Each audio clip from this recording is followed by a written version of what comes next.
fellow anime fans. Did you enjoy Zombieland Saga? Assuming you were able to look past the questionable CGI animation, I would assume you did indeed enjoy it. Personally, I found it to be hilariously entertaining, and now I want more. As I am writing this script, there is yet to be a Season 2 officially announced, so I want to look at the possibility of a Season 2. Let's dig into the first season to see what clues may have been left behind about if there will be another season. Be aware, this contains major spoilers, so if you have not watched Zombieland Saga, I would suggest you go watch it before continuing this video. Or if you do not know what Zombieland Saga is, maybe you should check out my previous video on Zombieland Saga. Link will be in the description below. Zombieland Saga is an anime that just finished airing in fall of 2018, and boy was it awesome. The main character was Sakura Minamoto. She was a normal high school girl until she was killed in an accident. Sakura was then resurrected as a zombie alongside 6 other legendary girls. These girls were resurrected so they could become the idol group Fran Shushu. The first season focused a lot on comedy and had a little bit of drama mixed in. But after 12 episodes, the girls came together as a group and successfully performed in their first big concert as the starring act. Now let's dig into Season 1 to see if we can find some clues about the possibility of a second season. Let's begin by looking at the 7 legendary girls of Fran Shushu.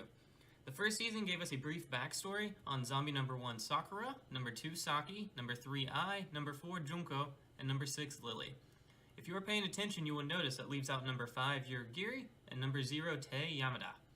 Why would the writers give us the backstory on only 5 of the 7 girls? I mean, there has to be a reason.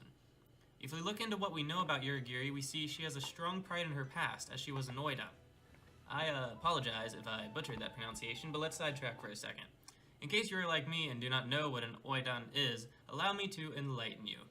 Oidan was a high-class courtesan. You may also think of oidans as extremely fancy entertainers and prostitutes. They would know many skills such as the Japanese tea ceremony, flower arranging, playing musical instruments, and calligraphy. Now, to bring this back to Zombieland Saga, to put it simply, Yurigiri was a very fancy entertainer and prostitute. The show does not give us any specific details about her life or how she died, and she rarely had a chance to be in the spotlight. I think there's 2 main possibilities for why they chose to leave out the details of her past.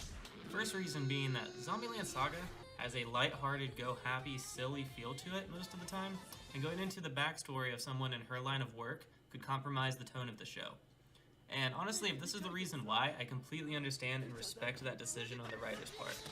The second reason is, and the one we're all hoping for, maybe they are withholding this information on purpose so they can have the possibility to create some additional content in the future and already have the groundworks laid for it. And obviously, I am hoping for the latter. Now, on to zombie number 0. Why were we not shown her past? Well, it seems straightforward on the surface. Some might say, obviously, it's due to the fact that she did not completely awaken, as she just stumbled around as a mindless zombie for a large portion of the show. And obviously, due to her brain still being partially zombified, she is unable to properly speak, so of course she is unable to explain her past. And what was the point of me explaining the obvious? Well, who says the character has to give an autobiography? The writers could have easily had an episode where Kotaro Tatsumi explains Tai's past, and it would have satisfied the audience and flowed smoothly into the story.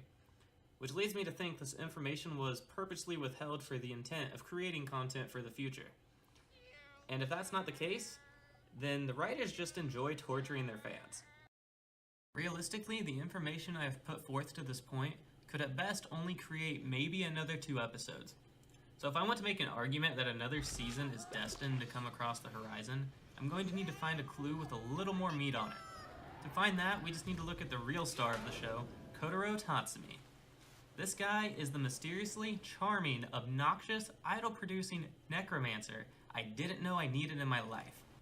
To the few people who are actually watching this, I am well aware chances are nobody who worked on this anime will ever view this video, but if someone does, I need to know, how is Kotaro able to resurrect people into zombies? Kotaro's explanation was not even close to anything resembling an explanation.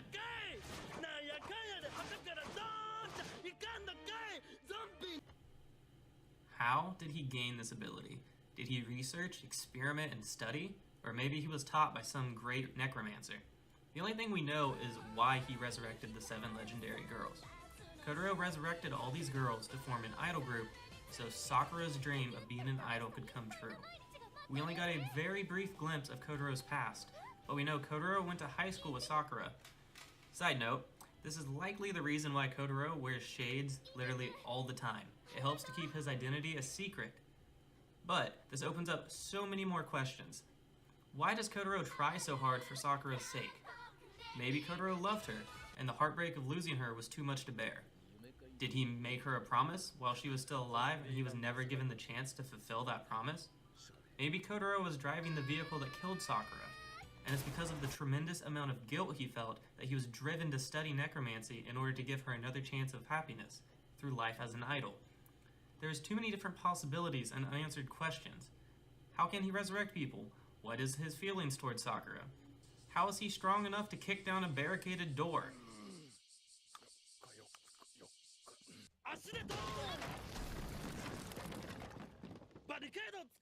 And lastly, who is this suspiciously zombie-like bartender that we know has a connection to Yurigiri? When you bring all of this together, the fact we do not know the backstory of Yurigiri or Tei, the fact almost everything about Kotaro is shrouded in mystery. And why would they introduce this new bartender as a character in the next to last episode? All of this together leaves more than enough room for the writers to create another season. Personally, I think they left all these loose ends open for the purpose of creating another season, and everything I previously mentioned I truly believed would more than likely be the core plot for a second season. So if we determine the story has room for more content, and the show is decently popular, why haven't we heard an official announcement for Land Saga Season 2? My best guess is that they are waiting to see how much profit Land Saga generates. We should always remember an animation company at its core is just a business, so what ultimately determines how they spend their time and money is going to be what brings in the most money. Hence why Sword Art Online is still an ongoing thing. Now, to end this video, I believe the groundwork for Land Saga Season 2 has already been laid, and they're just waiting to see how much money they make before they officially announce a second season. So if you really want another season, maybe think about buying some merchandise to help the cause. Thank you everyone who is still here for staying through the entire video. If you liked this video, please share with your friends and subscribe. Thank you again, and I will see you next time.